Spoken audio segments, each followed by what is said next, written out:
I'm very sorry. All good. Thank you. Where was I? So these are important important qualities to when it comes to emotional intelligence, but there's a lot more to it than that. And I just wanted to share why we should even be talking about this today. Why is it important? Would anyone like to have a go before I go? I was just going to say directly, not long finished my leadership module in my MBA, and they said the #1 skill they were looking for in leaders outside of being outgoing is emotional intelligence. That's the top skill, and ethical leadership. So it's a #1 skill if you're looking to become a future leader or improve as a leader. Absolutely, I agree. Thank you, Kay. Fantastic. We are all very social creatures. As humans, we tend to be drawn towards connection, towards belonging. And if you think about, for example, people in prison, the worst form of punishment is being put in solitary confinement, because to us, connection is something that's really critical. We need it. It's one of our core needs. And when you think about working in the work context, collaboration is incredibly important. It drives innovation, it drives growth, and being able to understand and utilize emotions and then navigate the social structures and relationships in the workplace gives us tremendous power, being able to influence. And in leadership in particular, which is what we're talking about today, that's the context, it's the essence really of effective leadership. As Kay said, one of the top skills that an effective leader needs to be able to develop. So it's really about integrating and using that information to be able to lead others effectively in consistency or in congruence with the goals and vision that you have as a leader. Still got people joining. Rajnish, are you okay to take care of that? Thank you. I'll manage that, so you keep going. Thank you.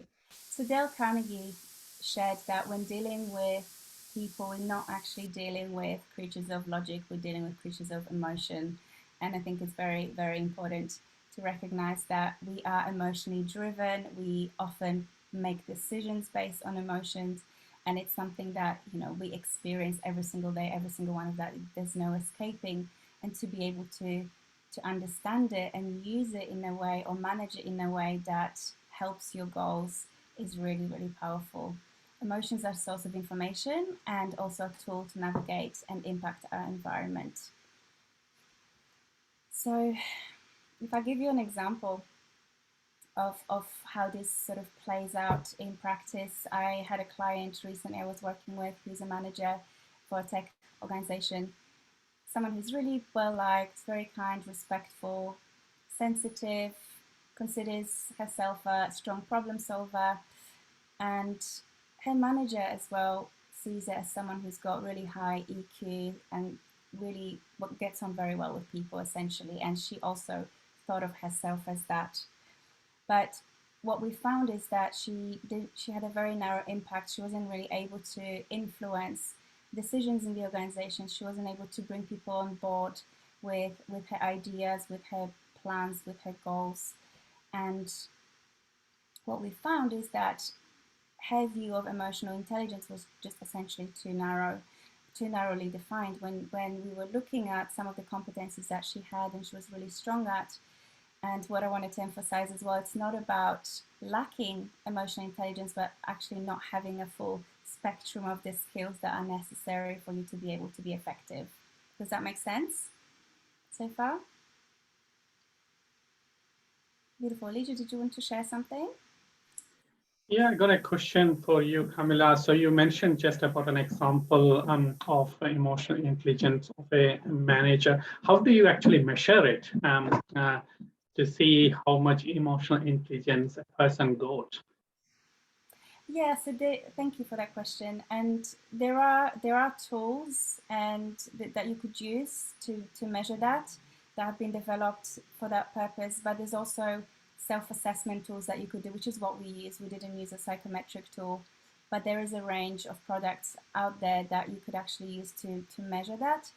One of the things that is really important, or is one of the useful tools, is to do a self-assessment on how you feel, and then getting feedback from others as well on how they see you and how they perceive you in certain situations, which then gives you an indication of that.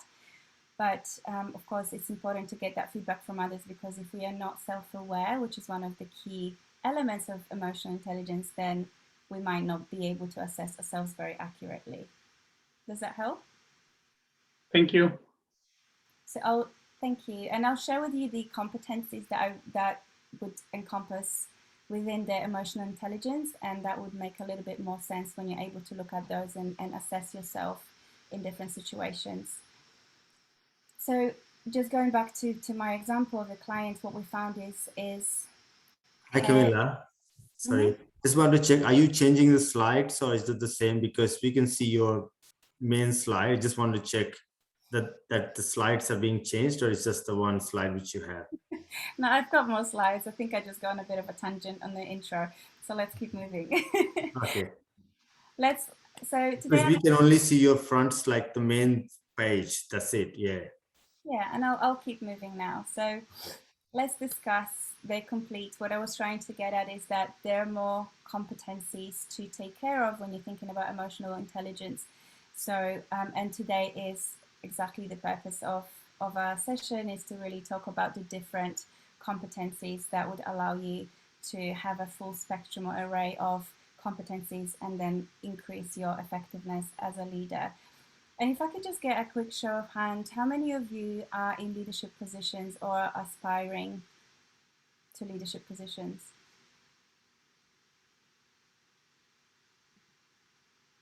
Not everyone's on camera, so I won't be able to see, but there's a few of you at least. And I guess one other thing that I wanted to share is that it's not just related, or it's not just relevant for leaders, it's relevant for every single one of us in any situation. So this is useful even if you are not in a leadership position. And it's also about self-leadership and leading in relationship with other people, regardless of your position. So what we'll cover today is exactly that. So we'll look at what emotional intelligence is, and we've covered that a little bit already. And we look at the importance of emotional intelligence in leadership, the key components and indicators of it, as well as the competencies that emotionally intelligent leader needs to master. So, what is emotional intelligence? And I'd like to start by sharing a quote with you by 𝘲𝘰𝘿𝑝. It reads, "It is important to understand that emotional intelligence is not the opposite of intelligence. It is not the triumph of heart over head. It is the unique intersection of both." And I just wanted to highlight that because I think many people misconstrue that and have that misconception that when it comes to emotional intelligence, it's about choosing emotion over logic, or having to make that choice. So it's heart over mind, or heart over head. And it's really a combination of both that allows you to effectively impact other people and manage your relationships with others. So it's really a dimension of intelligence and our ability to manage ourselves and relationships. Every single day, every single one of us in our personal lives as well as in work, in business, have opportunities and challenges. And it is EQ that actually enables us to recognize and move towards or move forward in relation to those opportunities and challenges. So it does encompass skills that allow us to deal with the internal world and respond to the external world as well. So some of those skills would be, for example, personal motivation, personal mastery, being able to express and control your emotions in a timely way, exhibiting empathy, social expertise, and so on. Martin just shared, balance between EI and IQ is important, as so many other things in life, absolutely. And that's the critical thing, is finding that balance to be able, because logic and IQ is incredibly important in order to success, but the way I see it almost like a benchmark, and then EQ is what helps you take it to the next level. Who agrees with that? maybe someone doesn't. Love to hear from you. All right. So let's move on. I'd love to share with you a little bit of neuroscience behind emotions, and by no means I position myself as an expert in this area, but I just wanted us to highlight a couple of important concepts which I think would really help us with this discussion and understanding of emotional intelligence. So what's really important to highlight is that our brain essentially drives our emotions. Our emotions, there are two layers of our brain that are engaged in processing emotions, and that's reptilian brain and a limbic brain. Our reptilian brain is the primitive brain. It's responsible for survival and for protection. It's essentially its role. We hardwired to just protect ourselves and keep ourselves safe. So that's the part of our brain that would then respond to threat or perceived threat. In face of danger, would trigger that fight or flight response. Are you all familiar with that concept? I'm sure you would be. Yeah. And the limbic brain is the emotional brain. It's also tied to survival in some way. And what's important, I guess, to highlight here is that our emotions are responses to the external world. And when we see something as a threat, we react. And we often hear people say things like, I couldn't help it, or I didn't mean to say this, or I didn't mean to do that, when they've done something that's unresourceful or unhelpful in a difficult situation. And we call that emotional hijacking. And that's when our primitive brain, our reptilian brain, runs the show. It fires off in the face of perceived danger or threat, and we're not able to react. And when that happens, we are incapable of intelligent action, and that's from emotional or otherwise perspective. And what it does, it lowers both our EQ and IQ, and it makes us engage in behaviors that we'll later regret. Who's ever done that? I have. Thank you. So if I give you an example, someone who is usually very collected and very professional and carries themselves with calmness and poise, they might react in a very heated way and yell at their team, for example. That's an example of a fight reaction. And someone who's really confident and usually outspoken and outgoing might find themselves really withdrawn in a meeting, which is that sort of flight response. And I think the neurobiology of our emotions is really what tends to be at heart of miscommunication, of conflict, of poor decision making, and disengagement in some extent as well in the workplace. Because as I mentioned, the role of our primitive brain is to protect and to keep us safe.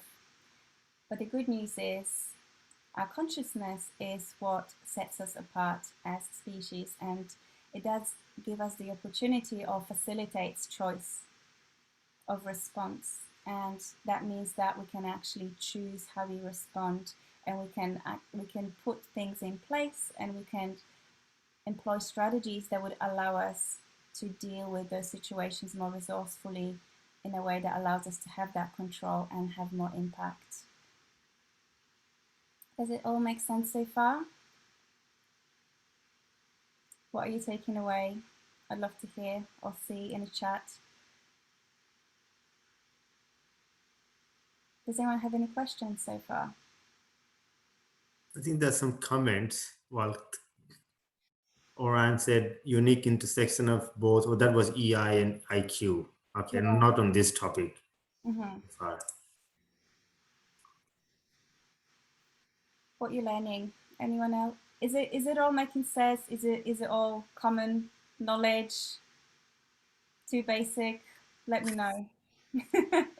I know that I'm dealing here with people that this is something that you tend to probably take interest in and have conversations around it. So some of these concepts might be very well known, and let me know if that's the case, and if something I'm sharing is something that you don't need to be told, and we can move on to having a discussion. I'm happy to do that as well.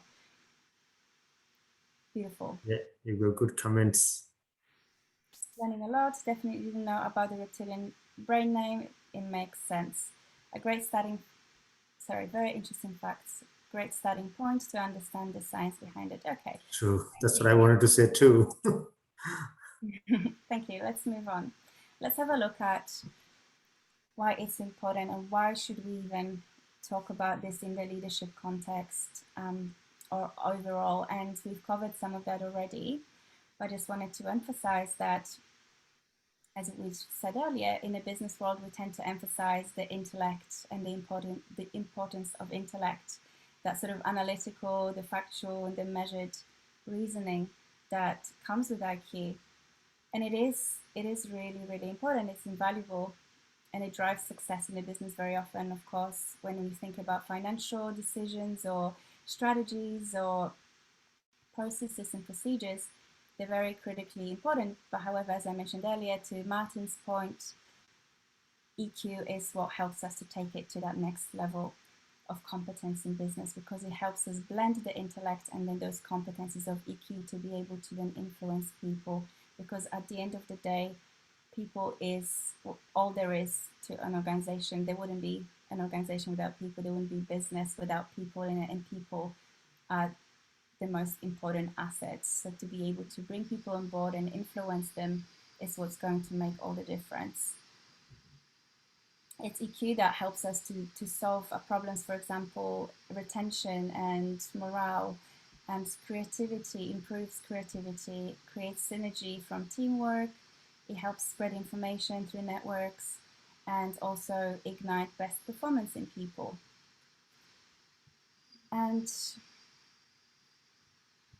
one fact I wanted to share with you, a bit of a stat, in terms of the impact it has on performance. It has been found from over 3,000 studies that EQ contributes the most. As Kay shared earlier, it's one of the most important skills, and it contributes the most to professional and personal success.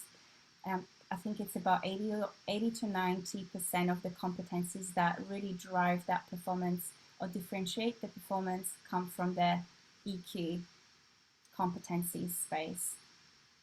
So it does make sense to really invest in that, in learning that, and it is something that can be learned. Some people are more attuned than others, but it's also a skill that can be acquired and developed like a muscle, which is great news for all of us. So in leadership context, every decision, strategy, and product, team, and customer is affected by EQ or lack of EQ. And as leaders, every leader has 3 levels of responsibility for emotional intelligence development. So they do have to hone in and cultivate their own emotional intelligence, but they're also responsible for their team and how their team develops in that area and how they're able to interact and cultivate those relationships within their team. And leaders are also responsible for the wider organizational context and how, as an organization, their teams are developing in that area as well. So, as I mentioned, effective leadership really centers around integrating and using that information and then using it to support the goals of the organization and the values and also the well-being of people within it.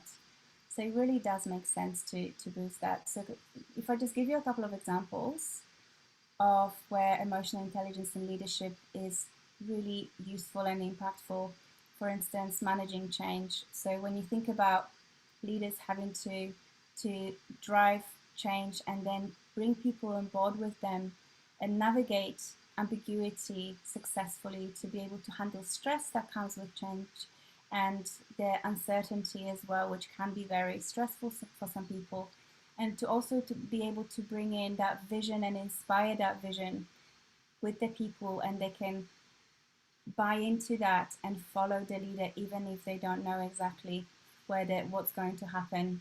So it's really, really important, and emotional intelligence is what actually helps the leader to be able to get through to people and to inspire them and to bring them on board. It also helps with enhancing team performance, to be able to motivate, to inspire, to tune in as well to the development needs of the team, and to really coach them and support them in developing those skills. Another example would be giving feedback, to being able to grow an engaged team and to be sensitive as well in a way that you deliver that, and also in a way that inspires growth and facilitates that learning. Being able to get buy-in from people on idea or a vision, as I mentioned earlier, is really critical to be able to influence, to be able to articulate it in a way that's understood and enticing and compelling is an emotional intelligence skill, and really, really critical. And finally, developing cooperation and trust, which I think goes without saying, within the team or otherwise. Would anyone like to share any other examples that you can think of where this would be useful?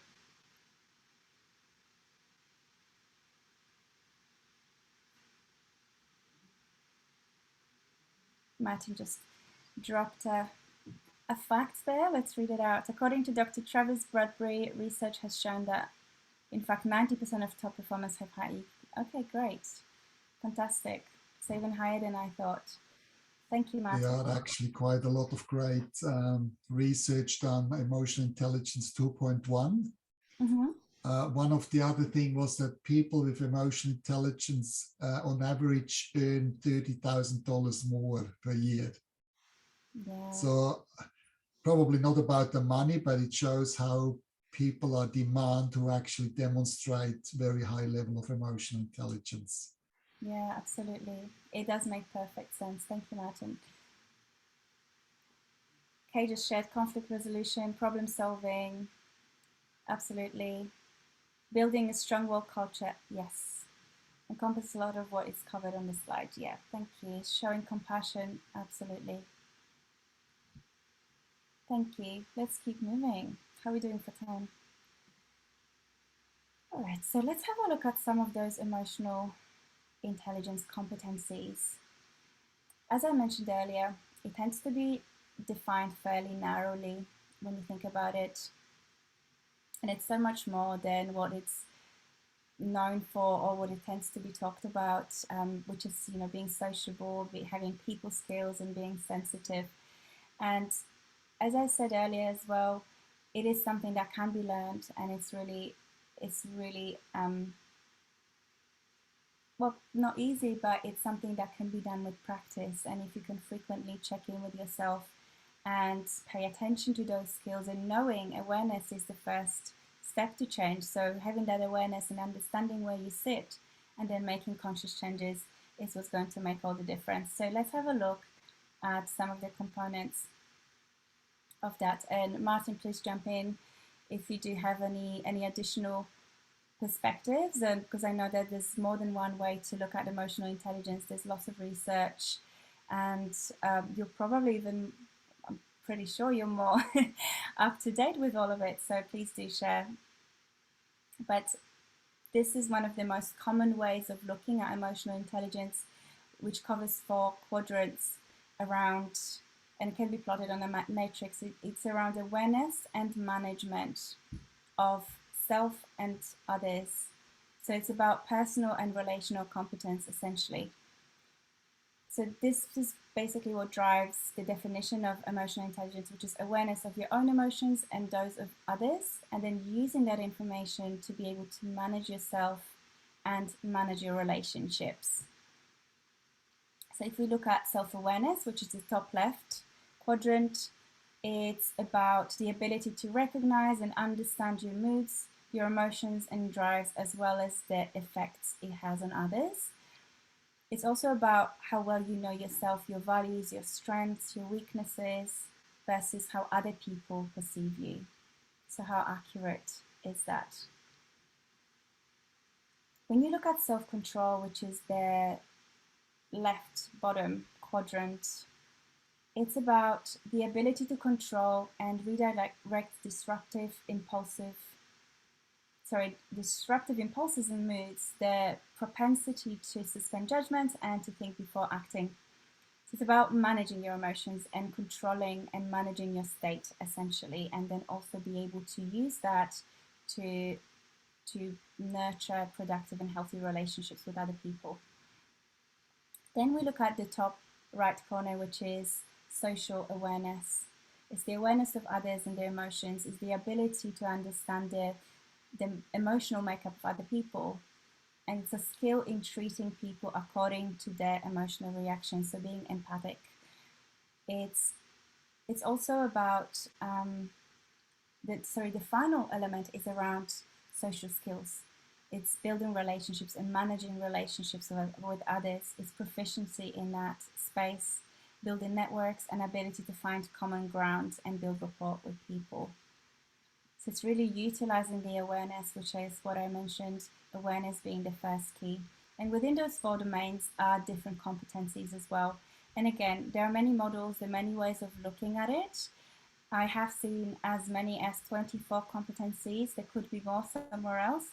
But what I wanted to share with you today is the 12 competencies that were recently shared with by Daniel Goleman around leadership and how they make most impact in leadership contexts and should be the priority, essentially. But there are more in a spectrum that you could use, but these are just the focused one that I wanted to talk about. We don't have too much time, so I think this is probably enough for us to at least get started. Does that make sense so far? Any questions?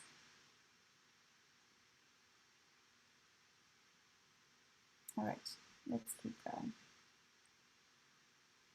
So let's look at self-awareness and management, so there's sort of the left-hand side of the quadrant, because it is really, really critical to start with yourself and get that understanding of your emotional makeup, because we can only see in others what we're capable of seeing in ourselves, essentially. And it is a huge difference to be swept up in a wave of emotion versus actually knowing that that's happening to you and then being able to do something about it. So self-awareness is really about being able to label your feelings and your emotions and instincts and be able to connect to the source of it and recognize the effects it actually has on your behavior and on others. It's, as I said, the first step to being able to actually then address your behavior and change it. So what could be some examples of someone who is lacking that competence, who is not competent at emotional self-awareness? I'd love for you to share. If you just pop it in the chat, or would anyone like to come off mute? What would be some of the characteristics or behaviors that you would see in someone who isn't self-aware?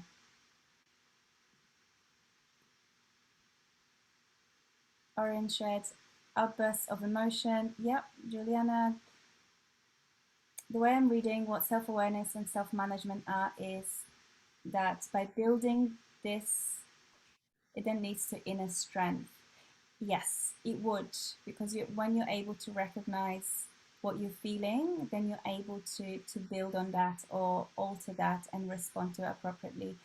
And as I said, it's also as like a bit of a muscle that you build. The more you do it, the more awareness you bring, the more conscious you are of it, the stronger it gets.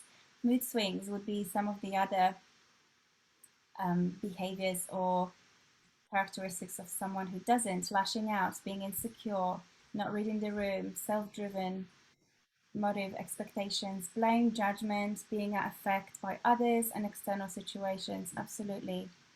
All of those things. These people tend to be more often than not irritated, frustrated, angry. They can be abrasive. And also in terms of self-awareness, in terms of their growth and their gaps, they might be setting very unrealistic goals or overly ambitious because they just don't really have awareness of their own capability. They exaggerate their own value as well and blame others for feelings, so they don't take responsibility. They don't have that understanding necessarily that it's their emotions and their emotions are not facts. So by contrast, someone who is strong on that would be able to articulate and express their emotions really well and understand the impacts that it has on others. be able to also understand that emotions are not facts and we have the power to influence them. Also understands the impact it has on their performance, and being able to control our state would allow us to perform better and more effectively. When we look at self-management, on the other hand, so moving away from awareness, to have the awareness and to be able to read your emotions and to be able to assess your state is the first step.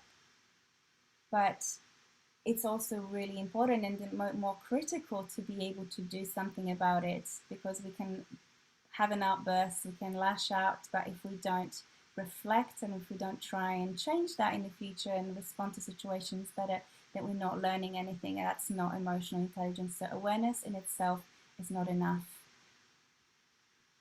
Juliana just shared, I'm teaching my youngest that you can't control how others act, but you can control how you respond to them. Yes, absolutely. Thank you. So self-management is really about control, and there are 4 competencies within that, which are emotional self-control, it's also adaptability, it's achievement orientation, as well as positive outlook. So if we look at control, it's about keeping those disruptive emotions and impulses in check. So it's about managing your state and being flexible, taking responsibility for your response to those external events and your emotion, the feelings that you have essentially. And it's incredibly important because it allows us to self-regulate and stay in control in stressful situations. It also commands respect from others, because I'm sure you can agree, if you've ever experienced someone, particularly in the workplace, but outside of it as well, who just can't control their emotions and just has those outbursts, it does not command respect, and it doesn't make you want to follow that person as a leader. A person who is able to have that emotional self-control is also able to then make clearer decisions and have more focus as well, and plan with impact. That person would also be more focused under pressure, as I mentioned. By contrast, someone who is lacking that self-control, as you can imagine, will be impulsive, inappropriate, unprofessional, and not able to earn trust with the people that they're trying to lead and influence. So I'd love to hear from you. Who feels that they're strong on emotional self-control and they have that padded out? Who's mastered that so far? Martin, what's your secret? What's the secret? I think the self-awareness is a huge thing. It is an ongoing thing. I mean, I'm putting my hand up with some confidence, knowing that there's much more to it. I think there's so many levels, and you said that beautifully at the beginning. I don't think you're there anytime. Comes probably with the territory as well, what I do, picking up emotions where people are at. It's such an important thing. I think it was Farud who actually had a question very early, which I think we missed. Where does it fit in? I think emotional intelligence also fits in a sense of unconscious, that he mentioned, unconscious mind communicating with our conscious awareness. So really truly understand what is the meaning of frustration, what is the meaning of anger, what is the meaning of whatever, and really tapping into that particular language to understand what our unconscious mind is indicating. Yeah. That's probably one of my secrets. For example, frustration, not seeing frustration as an enemy, seeing frustration as a friend, as a guidance to actually indicate, hey, you're doing something that is not working out and you keep doing the same thing. Of course, we are frustrated. The second we're listening to that emotion, the second we accept that emotion and say, thank you for letting me know that what I'm doing is not working, I try something else, the frustration starts to disappear because it's not needed anymore. So to me, that's a bit of an example of how emotional intelligence works in action. Yeah, so it's perfectly said. Thank you, Martin. Absolutely. I think that's one of the things to recognize, that emotions are signals. Essentially, that's something. So there is no such thing as negative emotions, because every emotion, even if it feels bad, it's a signal, it's a message that something needs to change. So I'll cover some of that a little bit later, but it's definitely something that we can learn. And once we understand what that message is, to be able to then turn towards it and to be able to react to it or respond to it in the right way, and read the message that it sends you so that you can actually take the right action, is really powerful. And it's one of the things that's going to make all the difference in developing that skill. Thank you. The second competency is adaptability. And it's about behavioral flexibility, so being able to really change your response depending on the circumstances, the people, and people with the most behavioral flexibility are the people that are going to really control the situation, the people that are going to have the most impact, because they're able to adapt to change, able to adapt to uncertainty. The people that have the most resilience also and bounce back from adversity the fastest. They're able to problem solve and course correct and adapt their strengths. And these are the people also that have that growth mindset. They recognize they don't necessarily have to deal with the cards that they've been dealt, but they're able to change, they're able to learn, they're able to grow and adapt and improve. And even if something hasn't been working for them in the past, they're able to change their approach and do it differently next time. There's a bit of a chat going on. Farad just shared the main issue is not external environment, but actually the inner voices, which are always telling we can't do this and that. Yes.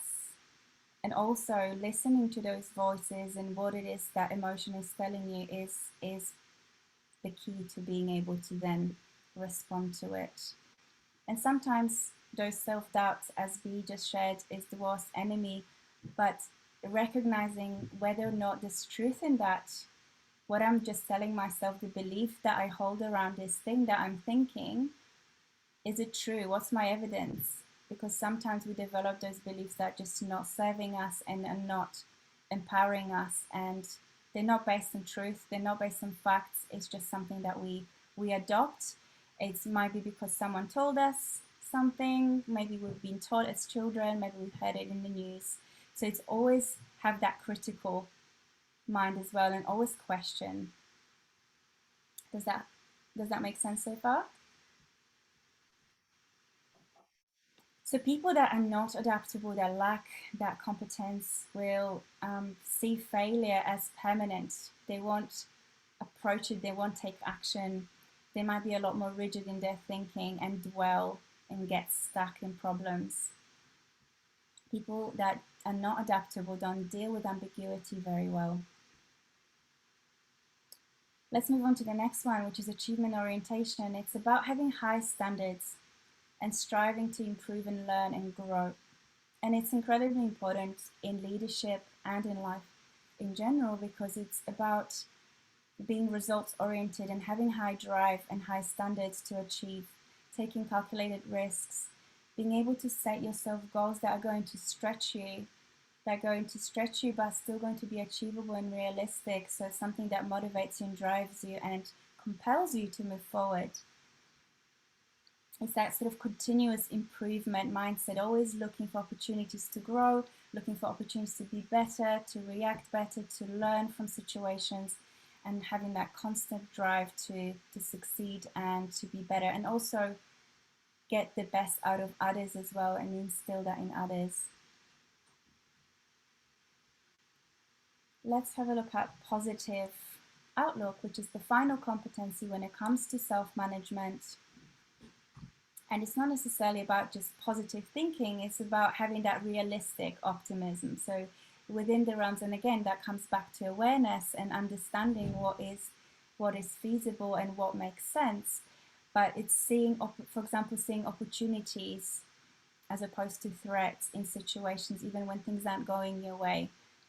And it's a really, really important skill to develop because it allows you, or it helps you build that perseverance and build that resilience as well, and helps you keep motivated and drive towards outcomes that you want to achieve. So someone who has that positive mindset is someone who takes responsibility, someone who really sees opportunities and then drives towards them and takes action towards them. Someone who doesn't believe that they can achieve will likely not going to take action and likely isn't going to try and, overcome obstacles to get there because they'll give up before they even start. Does that make sense? So let's have a look at social awareness. So we just covered self-awareness and management. And before we go into social awareness, I'd love to hear from some of you how you feel those competencies are showing up in your life at the moment. What's perhaps the biggest growth area for you? I'd love to know. Pop it in a chat or come off mute.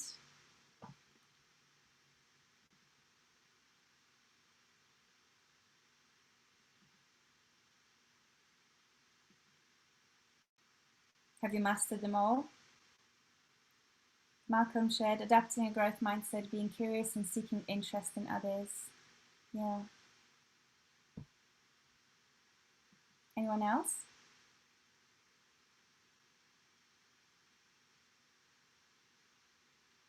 How's this landing so far? More work on emotional self-control, yes. And I feel like that's an ongoing work. I don't think we ever sort of fully in control. Very few people are. But it's that continuous effort and just learning every single time from a situation and reflecting and taking the time is really important. Thank you, Aaron.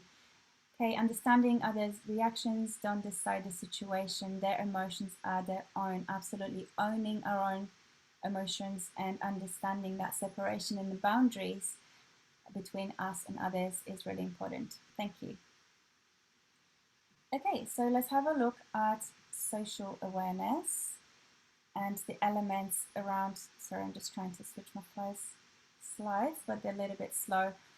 So social awareness and social management of relationships are the two sides of the quadrant that relate to managing relationships with others, and it's what's really critical here. But I wanted to start with self-management and self-awareness because through understanding ourselves, we learn to understand others. So that's where the work really needs to start.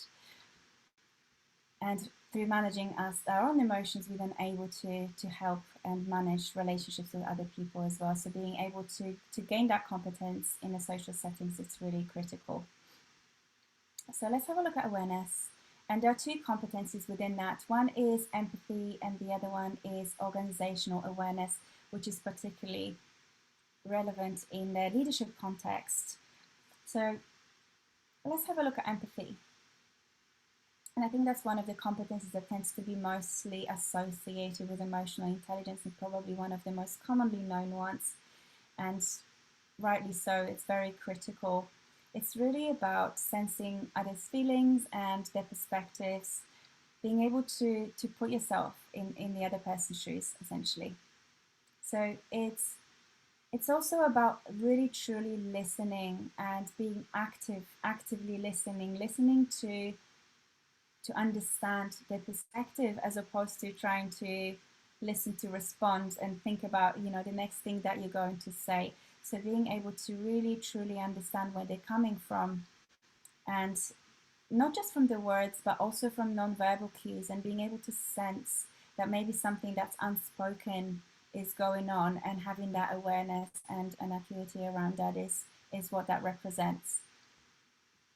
And why it's important is that it gives you that wisdom to be able to understand and really consider the variety of perspectives when you're making decisions, for example, and to be able to influence others, because when you understand where they're coming from and the thinking, then you're a lot more capable to use the language that would persuade them, a language that will appeal to them, and to be able to respond appropriately as well.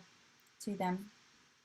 You'll be able to communicate a lot more effectively and present arguments in a way that makes people feel heard and understood, which is really important. Juliana asked the question, would you find that people are a lot stronger in one area of EQ? For example, I feel that I am a very empathetic person. My strength, my areas to work on are self-awareness and regulation. Yes, and I think we all would find ourselves stronger on some components than others. And it's having that awareness. And again, asking others, how do they see you? And in the work context, that could be through 360 assessments. There's tools to use. But you could also ask people around you, your friends and family, how they view you in certain areas, what do they think, and that helps you build that self-awareness as well. Because we don't know what we don't know at the end of the day. But yes, absolutely, we all vary, and I think the good news is that you can definitely improve that, and knowing where the gaps are is really important. So would anyone like to, Malcolm? Hi, Kamila. Just wanted to ask a question on that, actually. I think I liked your point about self-awareness. And I just wanted to ask, I find it a bit nervous sometimes asking feedback from someone else. So what are some, maybe some quick tips I could, you could suggest to me when it comes to asking feedback from, hey, how do you feel about me as a person, or stuff, something along those lines? And when you say you feel nervous, do you feel nervous because of potential that the feedback might be negative? Good point. I find it nervous because I find it hard to express my emotions sometimes. Maybe, it might be a part of me that feels like I want something that would gratify me, but at the same time, I kind of value that honesty a lot. But I struggle to express that. I hope that answers that question. Thank you. Yeah, and I feel that with feedback, it's a tricky thing. When you change your mindset and your attitude towards it is when that goes away. So when you start seeing feedback as a gift and an opportunity to grow, because we all have growth areas. We can't possibly be perfect at everything. We can't be good at everything.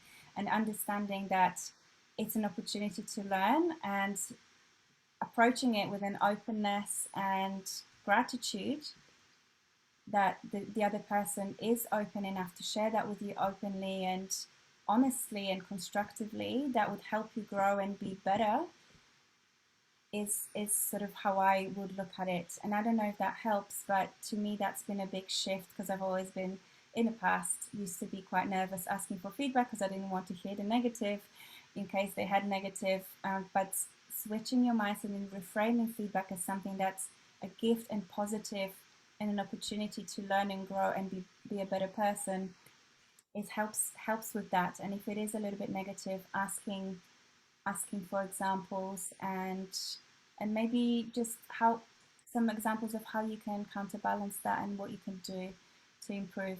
So I don't know if that helps. Does that help?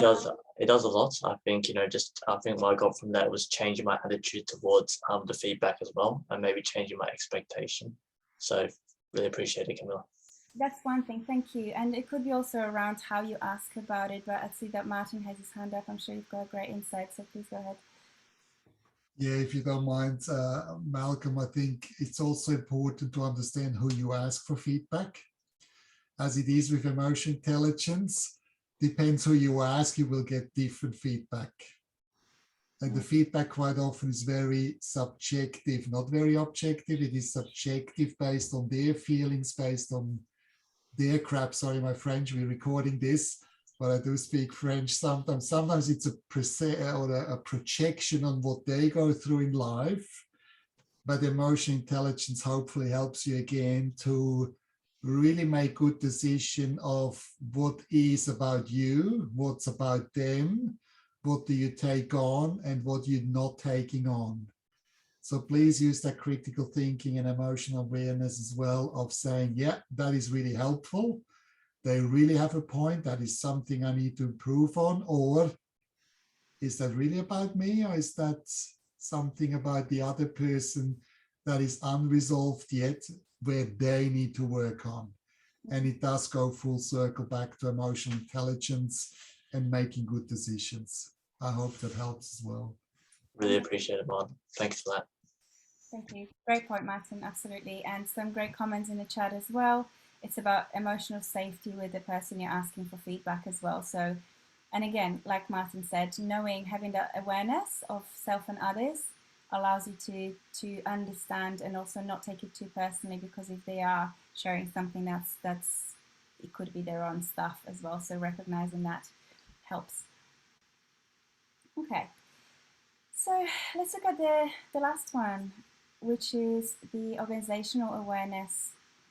And that's really important in the context of leadership competency, because it's really the ability to read the group as opposed to individual emotional currents, you could say. So it's also understanding the power relationships in organizations, being able to understand and identify who the key people are that really influence the organization in the direction, and then also to be able to navigate the networks within the organization and the dynamics and the politics.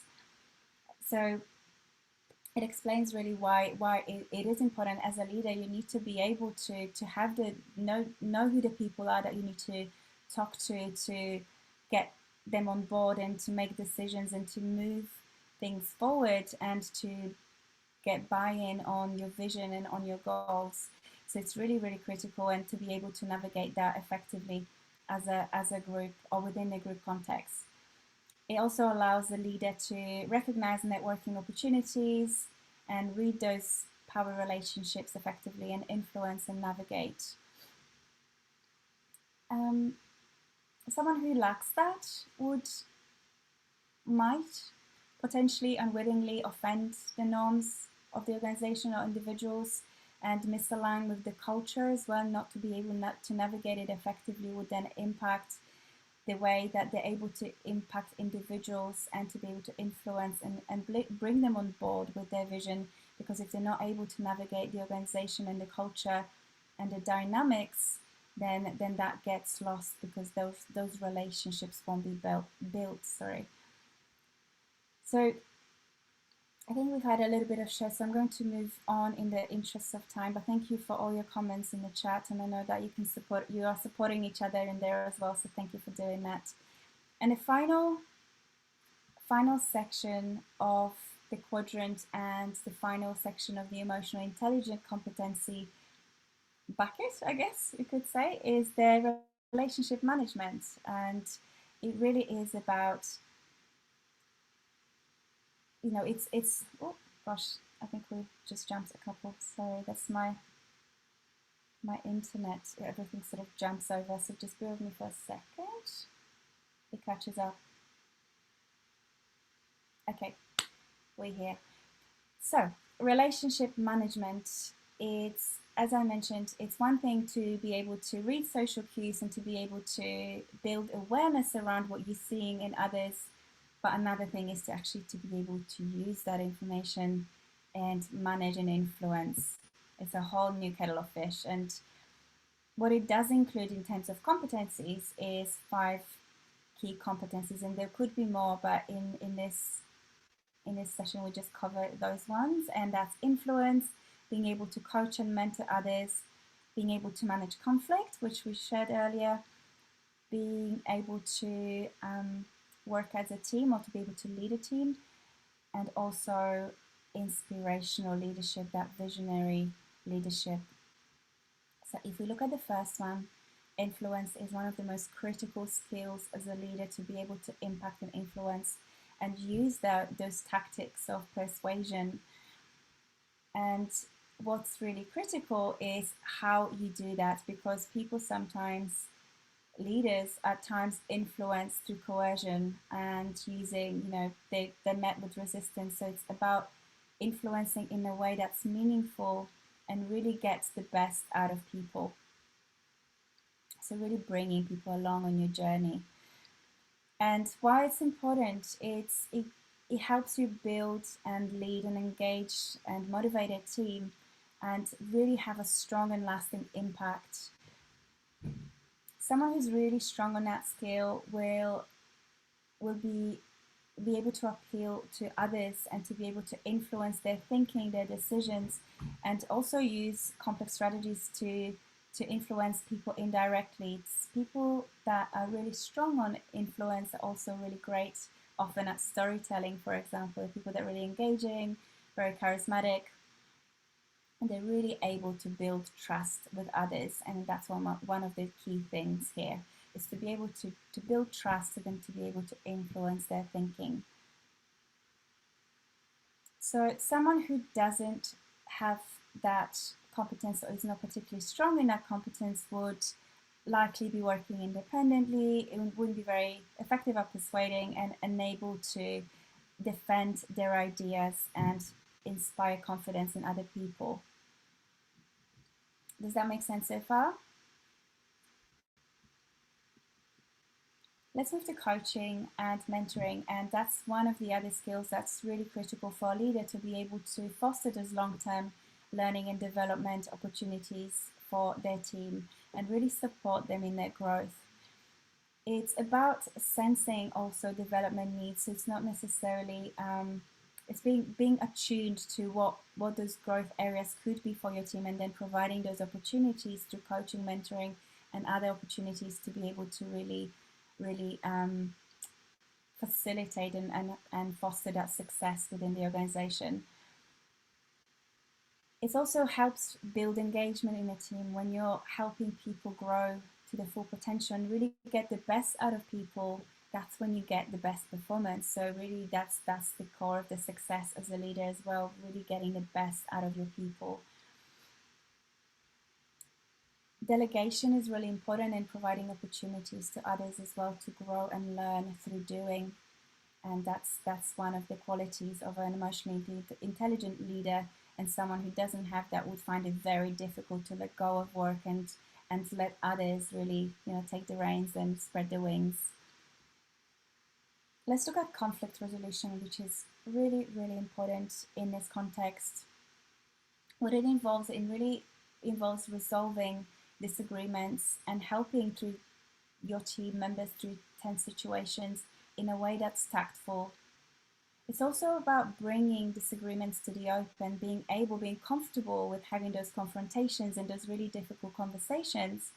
So when you see something brewing, when you see a little bit of discomfort in a team, to actually bring it to the open and just discuss it openly and encourage that open communication with the team.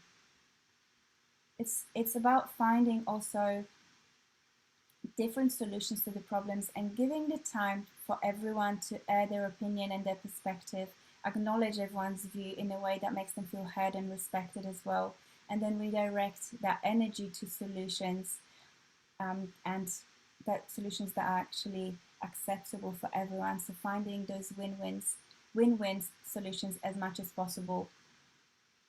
It's a fantastic skill to have and a really important one. It allows you as a leader to handle difficult individuals and situations and then really resolve those conflicts to the point where it's constructive and helps you move towards shared goals. Someone who's really high on that would be able to spot those potential conflicts and prevent it from even happening, and being able to encourage that open communication and then find those win-win solutions. By contrast, someone who isn't, I think it's fairly obvious, would be very uncomfortable with confrontation, would be avoiding it, wouldn't really be open to giving feedback, particularly when it's negative feedback, or manage performance, or comfortable, getting people out of the organization when they're not meeting the goals. So someone like that isn't going to be able to really influence and truly lead a successful and results-driven organization because they're not comfortable with having those conversations. So that skill is really critical, and it's often what lacks in leaders. Teamwork makes the dream work. It's one of the most, I say that about every single one because they're all important, and teamwork is critical as well, and it's about working with others in terms of towards a shared goal and to be able to participate and share responsibility as well as reward. As a leader, having that competency a leader would be able to drive that synergy and contribute as well to the capability and be able to build trust with their team. It really breeds effectiveness and outcomes and results. It encourages open communication and also drives innovation. A team that works effectively and a leader that's able to bring that out in a team and foster that environment is where the best results will happen. And a great leader would be able to lead the team, but also to be capable of being a member and participate and contribute, which is really important. So it's also about finding or prioritizing team goals over individual goals. So always having that collective responsibility. Aaron, not sure about the second one. What do you mean? Well, I had worked with certain people who are very, very vindictive, and I think they had a narcissistic characteristic, and dealing with conflict with them was not something you want to get into. It was awful, really, really awful. It was based on revenge and, you know, I'll get you forever. There's no openness. Okay, there's an issue here. There's a problem. Let's work out how we can find a solution, an equitable win-win, like you mentioned. Their case is because they're so much in love with themselves and they can never be wrong. So that does not exist in their sphere, in their realm. And no matter what you do or what you say, even if God came down, it doesn't matter. They're so steadfast in their view. So I think it's very, it depends on the situation and the person. Yeah, it does. Absolutely. Thank you for sharing that. And that's what I was trying to get at, that it's the way you do it. Having emotional intelligence as a leader, it's not just about being able to have conflict or difficult conversations, but doing it in a way that brings people along and really gets the best out of them, and doing it in a way that's respectful and everyone is heard. That's really critical. So everyone's perspective is being considered and acknowledged, and then working together towards solutions.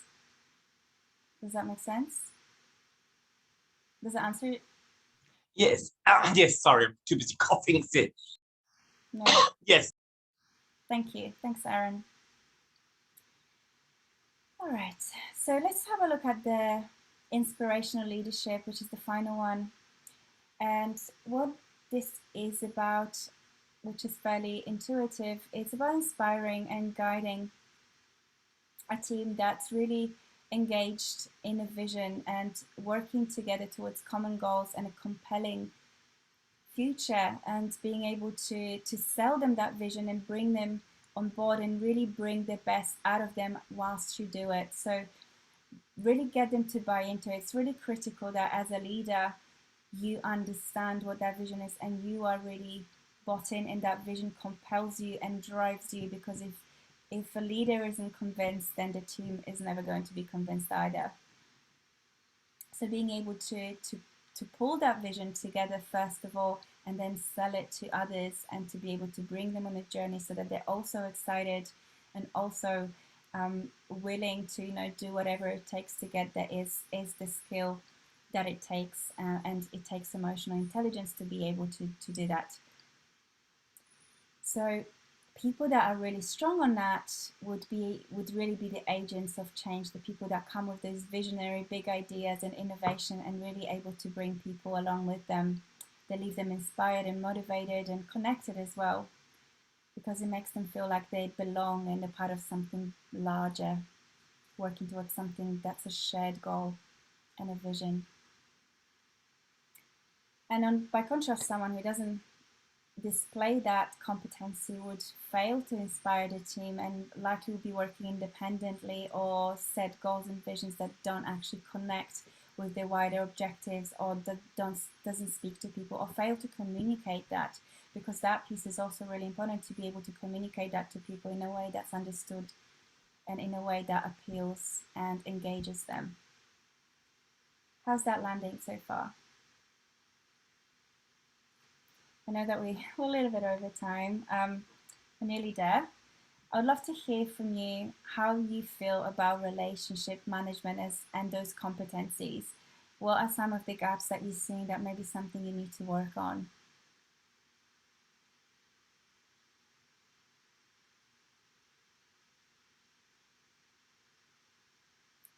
Is there I just have a question, but I'm uncertain how to put it. Give it a go. Okay. There was a time when, when people said, oh, for God's sake, just get over it and, pull yourself together and get over it. And in this time, I'm looking at this, while it's very, very admirable and it has its value, I sense that a lot of time is allocated to resolving all this. My question is, or my lack of clarity is, I can't probably say which is better because both have value, but I don't see, in certain circumstances, the first option might be workable in certain circumstances. I was just going to ask, what are your views of that? I might have to clarify that question. So what are the two options again? Okay, the first option is, for God's sake, just pull yourself together, get over it. So in other words, you're just getting on with the job. Mm-hmm. I feel certain circumstances, not in everything, it has its value. This, what we're presenting in emotional intelligence, where a lot of time is spent on emotions and handling emotions, and on the emotional side of things, also has its value.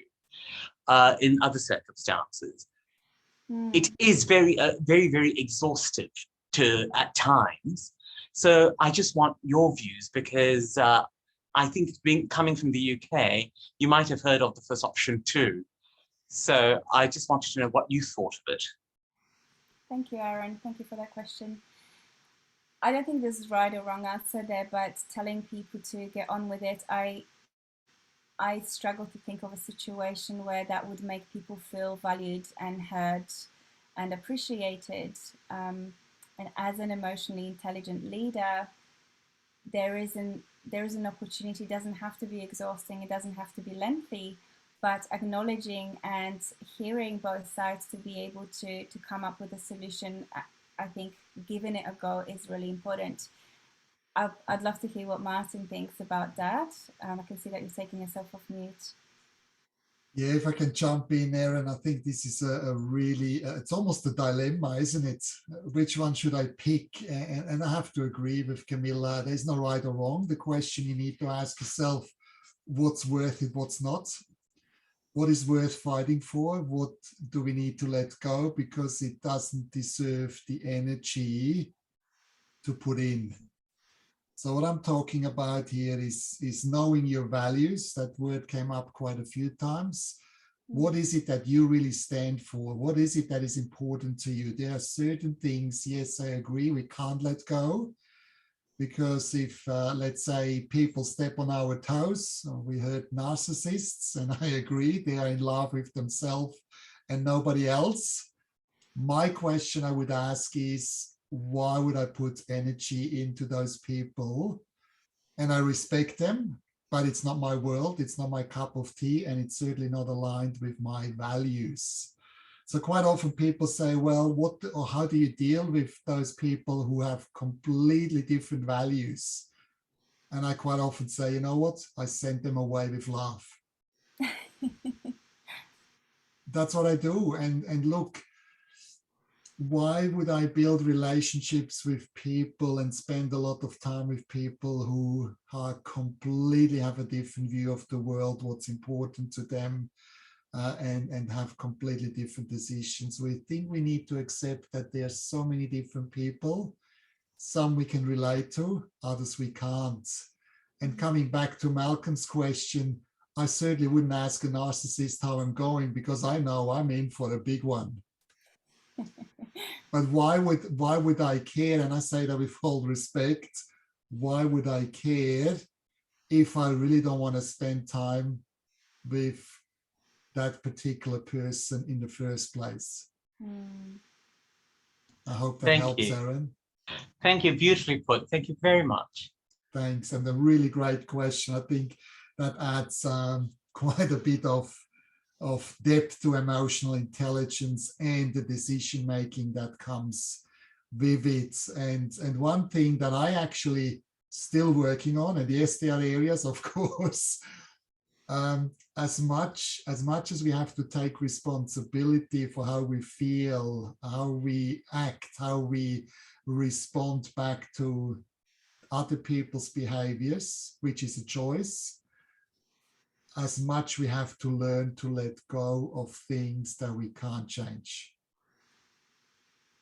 And again, that word of acceptance to me is the energy of being grounded, of being connected to Mother Earth, of truly understand who we are. And yes, that wind is coming from different sides, and sometimes there's a storm, but with the feet grounded in the earth, the roots, and you're not going to be blown away. That's a bit of a metaphor. I don't know. Thank you. That was very spiritual. Thank you. Thanks. Yeah, that's me. Beautiful. I love it.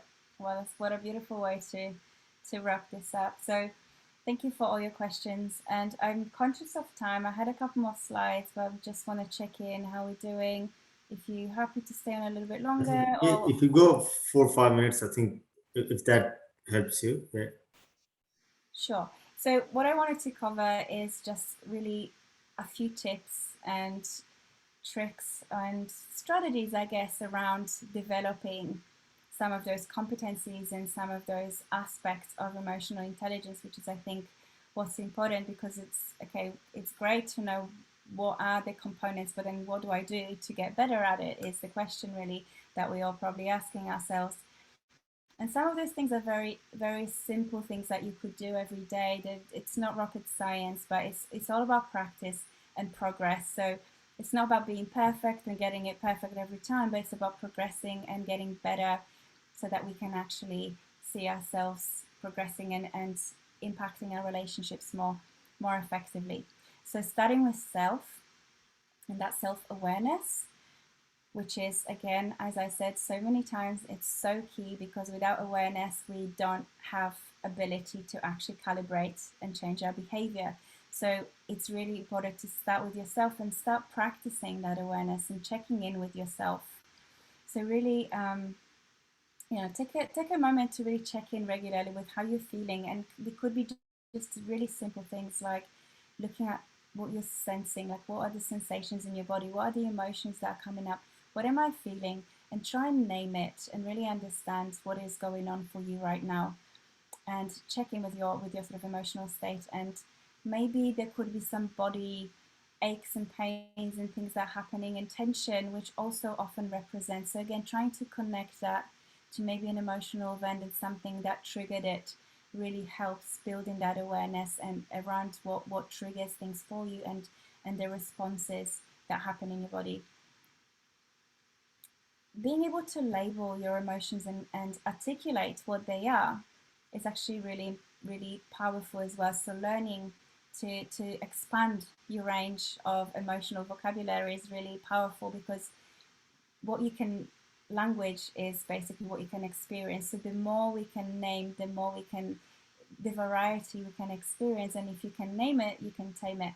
So if you're able to recognize what's going on for you, then you're able to then address it, because you might come up with some strategies that are tried and tested and work for you. But without knowing, without the awareness, it's very difficult to do anything about it. A pause is super, super powerful and so simple. And this is why we tend to say, count to 10 before you do anything, because it's that pause. In that moment of pause that's when the decision happens in relation to how you're going to respond. So our emotional brain is conditioned to protect us, as I mentioned earlier, and react very quickly. And sometimes that could be a reaction that we later regret. So taking a moment and counting back from, could be 10, could be 5, could be 3, but just taking a moment to pause and then make a choice of how you're going to respond can be really powerful. And that's where you really develop that emotional control and that self-management, essentially. It also allows you an opportunity to consider, a conscious mind to consider whether the threat or whatever is going on is real or perceived. And that's when we can actually tell ourselves, okay, well, I don't actually need to react to this. I can respond differently. Connecting the situation to a trigger and really and trying to pay attention to what makes you feel a certain way really helps as well, because you can start seeing some patterns in your behavior, in how you're feeling. What are the certain situations, people, or behaviors of others that are triggering certain emotions in you, and then being able to respond to that. So really listening to that message as well, which is something that Martin mentioned earlier, that emotions as messengers or signals for us in what is going on. So frustration, as Martin shared earlier, or for example, anger, often says or signals to us that maybe one of our standards or rules was violated, or sadness could be a message that, or could be associated with a sense of loss or unmet expectation.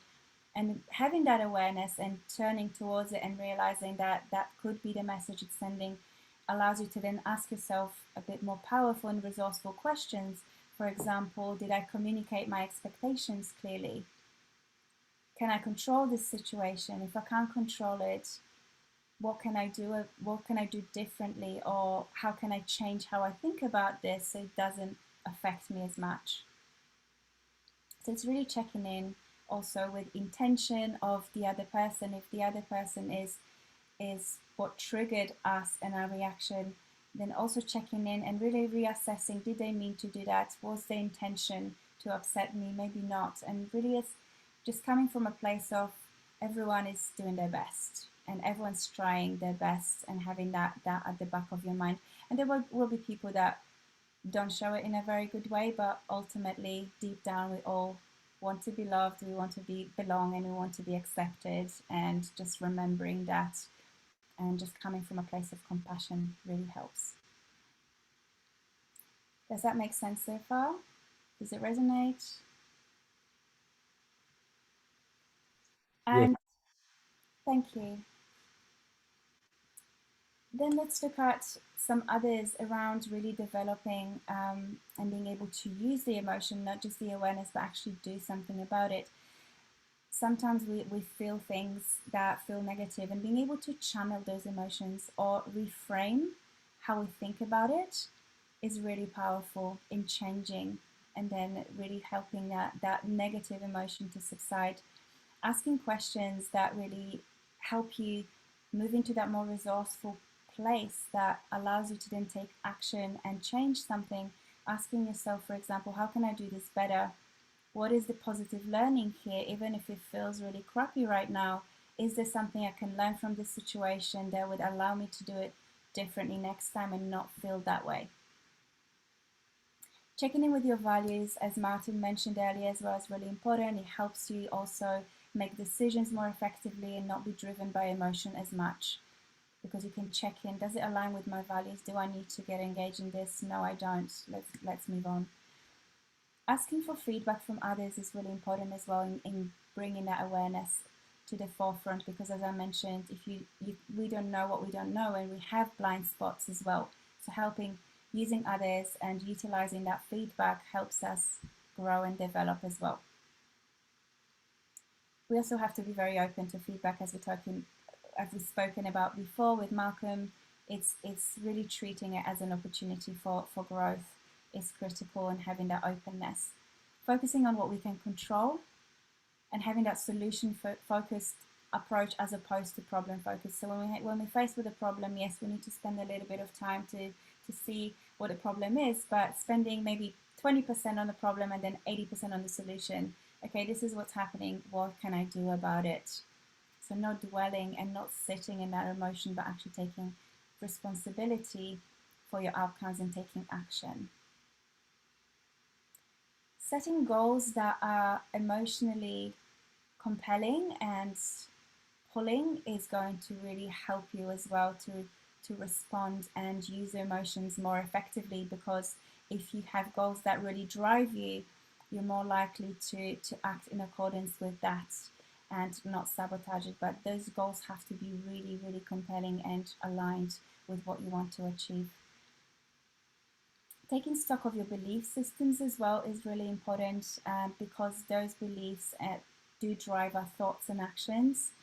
And asking yourself, are my beliefs supporting me? Are they empowering me? And looking for evidence to dispute some of those negative beliefs that we hold is really powerful. And then taking action that really helps with developing and taking action in a way that's really fostering that emotional intelligence and growth. And there's a great piece from Martin on unlocking emotional intelligence and your beliefs that he's recently written, so I'd really encourage you to read that if you haven't. Any other strategies that anyone else would like to share in relation to self?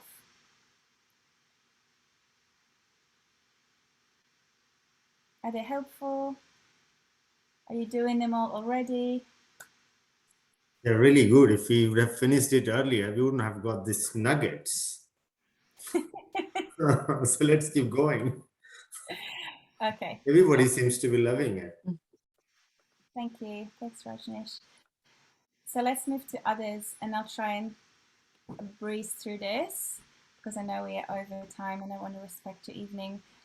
So in terms of developing that emotional intelligence in relation to managing relationship with other people and also being able to build that awareness around how others are feeling and the impact it's having, it's really important to listen. And I already said that earlier, to listen, to truly understand. It's really key to empathy and trying to see things from other person's perspective and truly imagine how they're feeling. Reflecting back to others what you hear them say is a really powerful technique, because we often make assumptions and take shortcuts because none of us ever see the world the same way. There's no two people in the world that would have exactly the same perspective. We all see the world through the filters of our beliefs, our experience, our memories, our thinking, everything that's going on in our head, and that's how we interpret the information that comes in. So we can often make assumptions and take shortcuts in what someone's saying to us and then react to that as opposed to what they're actually saying or what they mean to say. So reflecting back, this is what I hear you said, and getting into that habit really helps building that muscle and developing that awareness that maybe what I'm hearing isn't exactly what they're actually trying to say. And when you clarify that, it can really help you build that awareness and get really strong at that. Practicing mirroring others as well is really important, it's really powerful. So body language, because our body language often is a reflection of how we're feeling. So when you reverse that and when you mirror another person, when you're in the interaction with them, it helps you get in that space a little bit more and feel a little bit more how they would be feeling. So it just helps you empathize a little bit more and consider how they might be feeling and what they might be thinking. In terms of that social awareness in the organizational context, one of the things I would recommend is having those informal conversations to really understand those unspoken roles and those power relationships. Truly listen to the conversations that are happening, being attentive, and talk to people that have risen through the organization, that have been successful at mastering those relationships and influencing, and ask them what they're doing to do that. And maybe finding someone who you can talk to, that you trust, that you can debrief on following meetings, for example, to unpack some of those dynamics and truly understand and then learn to navigate. I will skip a few because I'm just really conscious of time. Let's have a look at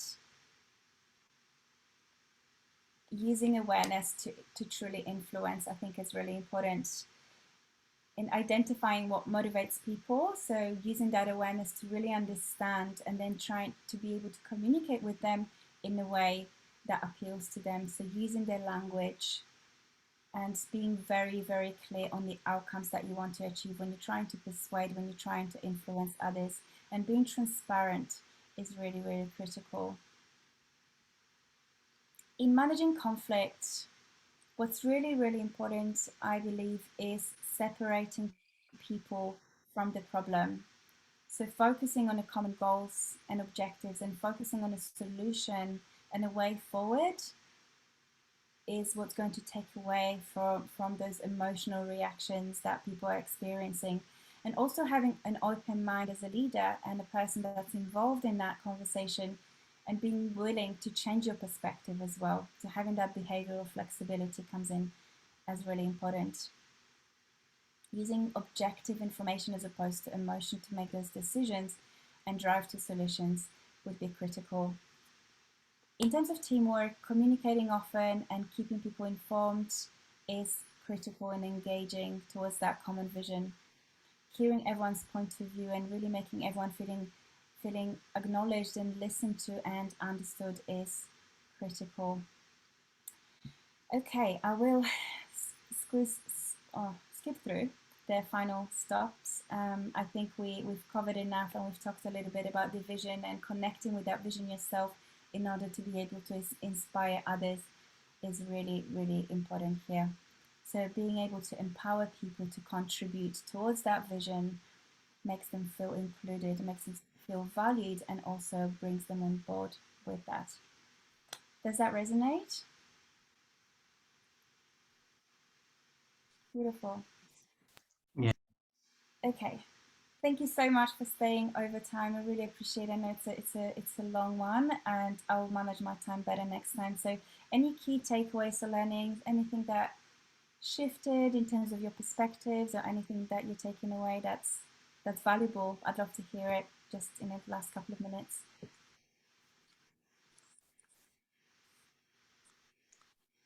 Is it okay I go? Of course. Go ahead. Thank you, Kamila. I really appreciate your very detailed presentation and sharing your wealth of experience. Definitely learned a few nuggets from there. I think I came in thinking, EQ is all about, a little bit about, intellect, being a bit more of an intellect. But then I liked your point about, it's not just about, heart over head, and not just about being a bit more intelligent. It's a good balance. And even knowing how to, and I came in with a question of how could I, express my emotions a little bit better and a little bit more. It's, it's about how, did I just cut out? Still hear me? No. Get back on. Yes. Oh, here we go. Oh, we're back. So yeah, I think I'll keep it brief. I think what triggers the emotions, what are the trigger points, how to motivate others, and how to be a bit more secure in my own emotions and expressions, and how to seek feedback. So I really appreciate your detailed presentation tonight, Kamila. Learned a lot. Thank you so much, Malcolm, and thank you for your contribution. It's been really great. Anyone else? Key points for improving AI are amazing. AI is a skill, and skills are learnable. Absolutely, so true. Beautiful. Well, I think actually learning about the political landscape and the office landscape, and actually not seeing conflict, although I did initially disagree, as a bad thing, but rather a thing to learn from. That's my takeaway. There's much more, but I'm cognizant of time. Thank you, Aaron. That's great. Great point. Beautiful. Well, if no other takeaways, I just wanted to say thank you again for giving me this opportunity, for engaging, for chatting with me. It made me feel very listened to and gives me energy when I hear back from you. So thank you so much for doing that. I'll pop my contact details on the screen. If any of you would like to get in touch and have a chat, I'd love to connect with some of you, all of you, if you'd like. And thank you again, Martin and Rajneesh, for this opportunity. Kamila, thank you very much. And if you have a camera, please put the camera on, and can we give Kamila a bit of an Austrian applause? Thank you very much. So many great insights. Really appreciate it. And I love your emotional content, really calm, collected, really great insights. So we have to say thank you to you. As I said, you're always a very valuable member to our meetup. It's so great to see you, and that's what it's all about: contribution, sharing all your insights. That is absolutely wonderful. Now we're actually going to have a break. It was the last meetup for this year. The next meetup will be in February, the 10th of February, if you want to jot that in. What I do is I'll put something in the chat box here. We would love to invite you back to join us in again. We haven't confirmed the topic. It's the time of the year where we reflect what worked, what didn't, how can we improve, based on Kamila's presentation as well. That came through beautifully. Always some areas for improvement. So please, if you have particular topics that you would like to hear more about, that you would like to learn about, we are very open for feedback. Please send us an email through the Meetup or through LinkedIn. We also encourage you to stay connected.